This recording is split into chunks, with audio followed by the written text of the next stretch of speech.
Everyone, আমি প্রিয়ম, তোমরা দেখছো ইটস প্রিয়ম। আজকে রথযাত্রা। তো রথযাত্রার আগের দিন রাত্রেবেলা আমার আগের বছরে তৈরি করা জগন্নাথ, মোল্ডেড ক্লে, মাটির ভাঁড় এবং ফ্লিপকার্টের বাক্স দিয়ে তৈরি করা সেই জগন্নাথকে একটু অঙ্গরাগ করলাম, কারণ তার অঙ্গরাগটা খারাপ হয়ে গেছিলো।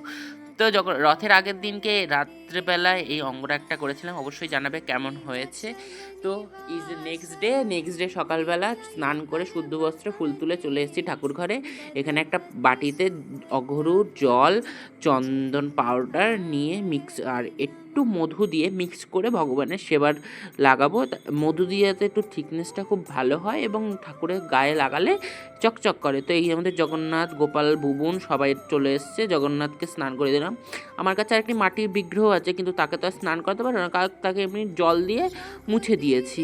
তো গোপাল আর আমার বড় জগন্নাথকে নিয়ে সবাইকে সুন্দর করে, বুবুনকে নিয়ে সুন্দর করে, বাবুদের সুন্দর করে স্নান সিঙ্গার করাবো এবারে। তো স্নানযাত্রার দিন আমি বাড়ি ছিলাম না বলে স্নানযাত্রা অনুষ্ঠানটা পালন করতেও পারিনি, আর আমার মাটির বিগ্রহ যেগুলো সেটাই করতেও পারি না। তো তাই আজকেই একেবারে নর্মাল জল, তুলসী পাতা, চন্দন অঘরু দিয়ে ভগবানের স্নান করানো। আর ভগবানের তো প্রিয়ই হচ্ছে চন্দন অঘরু কর্পূর না।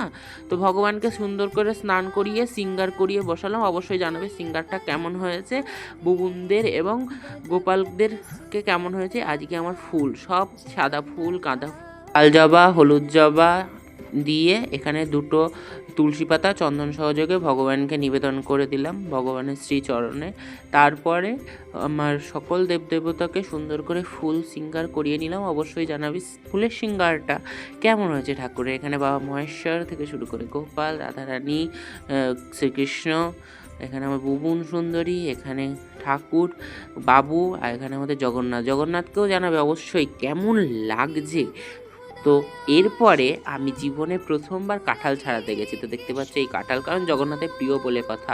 কাঁঠাল এবং গজা জগন্নাথের প্রিয়, আর দিদা বলেছিল যে বাতসা নকুলদানা দিবি, কারণ ওটাও জগন্নাথের প্রিয়। তারপর আমি আরতির জোগাড় করে নিয়েছি, ধূপ, প্রদীপ, কর্পূর, পঞ্চপ্রদীপ, চামন, ময়ূর পাখা সব সুন্দর করে সব জোগাড় করে নিয়ে ভগবানকে আসন পেতে দিয়েছি যে ভগবান বসে আরতি সম্পূর্ণ করো। তো দেখতেই পাচ্ছ সুন্দর করে এবারে আমি আরতিটা করে নেবো জগন্নাথের।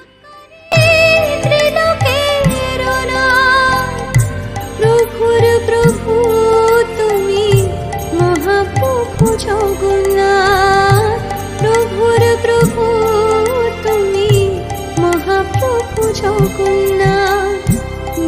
ঘুরে এসেই দেখি আমাদের পাড়ার বাচ্চা কাচ্চারা রথ সাজিয়ে চলে এসেছে। তো তাদের রথের জগন্নাথদের দর্শন করে রথ টেনে তাদেরকে চাল পয়সা দিয়ে সুন্দর করে চলে এলাম। এবার আমি আমার নিজের ছোট্ট একটা রথ সাজাতে। আর রথের দিন বৃষ্টি হবে না, এটা কোনো কথা? রথের চাকা ঘুরবে তো এই বৃষ্টির জল লেগেই না।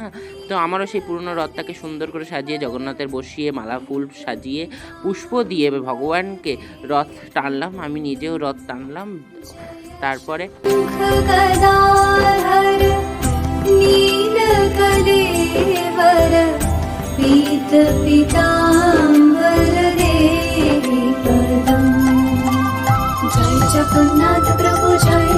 যে বিকেল 5:30টার মতন আমি রেডি হয়ে গেছি বকুলতলা রথতলায় রথ দেখতে যাব।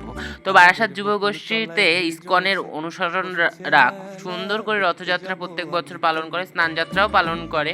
তো সেখানেই চলে এসেছি আমি আর আমার বন্ধু। দেখতেই পাচ্ছ কি সুন্দর লাগছে আকাশ। এখানে হচ্ছে ডিস্কো আছে, সুন্দর মেলা বসেছে, খুব কাদাও ছিল। এই হচ্ছে আমার বন্ধু, হাই করে দিচ্ছে তোমাদের সকলকে।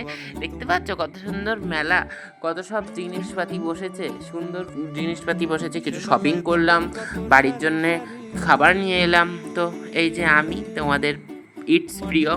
তো আমি সুন্দর সব জিনিসপাতি কিনে কেটে নিলাম, কিছু কিনবো এরকম ভাবছিলাম। তো জগন্নাথের রথযাত্রায় এসেছি, তো রথের দড়ি টানবো না। এই হচ্ছে আমাদের শ্রী শ্রী জগন্নাথ, বলরাম এবং সুভদ্রা দেবী। তাদের রথটাও সুন্দর করে আমি টানলাম, আমার বন্ধু টানলাম দুজনে। তো বেশি ফুটেজ নিতে পারিনি, এই যে রথের দড়ি স্পর্শ করিয়ে টানলাম। তারপরে কাপ, রথ আসছে আর কাপ কিনবো না, এটা তো হয় না। বকুলতলায় মেলায় এসেছি, কাপ কিনবো। তো মার্কেটিং করে কাপ কিনলাম। এবারে চলো খাওয়া দাওয়া। প্রথমে পাপড়ি চাট খেলাম, তারপরে মোমো খেলাম। এই যে আমার বন্ধু ফোন দেখেই যাচ্ছে, কথা বলে না।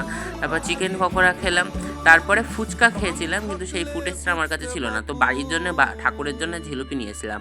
জগন্নাথ মাসির বাড়ি গিয়ে জিলিপি আর পাঁপড় ভাজা খেয়েছিল, তো আজ এই জিলিপি খাক, উল্টো রাতে পাঁপড় ভাজা খাবে।